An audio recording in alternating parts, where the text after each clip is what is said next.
सर्वप्रथम William stern ने बुद्धि के मापन के लिए बुद्धि लब्धि के प्रयोग का क्या दिया सुझाव। बुद्धि लब्धि के प्रयोग का सुझाव किसने दिया था? वो दिया था विलियम स्टर्न ने। लेकिन टर्मन ने सर्वप्रथम बुद्धि लब्धांश या बुद्धि लब्धि ज्ञात करने की विधि बताई। अब ये याद रखिएगा, सुझाव किसने दिया? विलियम स्टर्न ने। लेकिन बुद्धि का प्रयोग किसने किया? टर्मन ने बुद्धि लब्धि ज्ञात करने की विधि बना डाली। क्या है वो विधि? इसके अनुसार बुद्धि लब्धि बच्चों की मानसिक आयु और मानसिक आयु को उसकी वास्तविक आयु से भाग करके 100 से गुणा करने पर प्राप्त की जाती है। अर्थात बुद्धि लब्धि का फार्मूला IQ का क्या है? मानसिक आयु अपॉन वास्तविक आयु गुणे 100। अब मानसिक आयु क्या होती है? यानी कि कोई बालक किस बुद्धि वाले बच्चे के हिसाब से प्रश्न हल कर लेता है, वह उसकी मानसिक आयु हुई। और वह कितने साल का है, यानी वर्तमान समय में वो 10 का है, 12 का है, 15 का है, वह उसकी कहलाएगी वास्तविक आयु। और गुणा कर देंगे हम 100 से। अब पता लगा लेंगे हम कि बच्चा कितना बुद्धिमान है। तो सवाल के द्वारा हम इसे करते हैं कि कैसे करेंगे। उदाहरण है आपका, यदि किसी बालक की मानसिक आयु 12 वर्ष है। मानसिक आयु कितनी है? 12 वर्ष। अर्थात वह 12 वर्ष के बच्चे के बराबर वाले सवाल हल कर लेता है।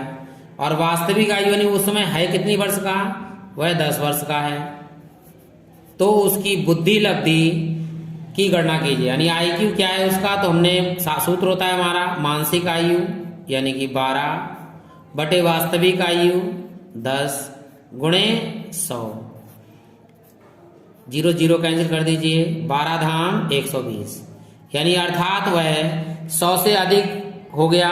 तो यह बच्चा जो है वो बुद्धिमान है, क्योंकि यह आयु है इसकी 10 वर्ष की और ये 12 वर्ष वाली आयु के सवाल कर लेता है। अब इसका उल्टा कर दीजिए। यदि मानसिक आयु हो जाए 10 वर्ष और वास्तविक आयु उसकी हो जाए 12 वर्ष, तो अब क्या होगा? तो IQ क्या होगा? 10 बटे 12 गुणे 100।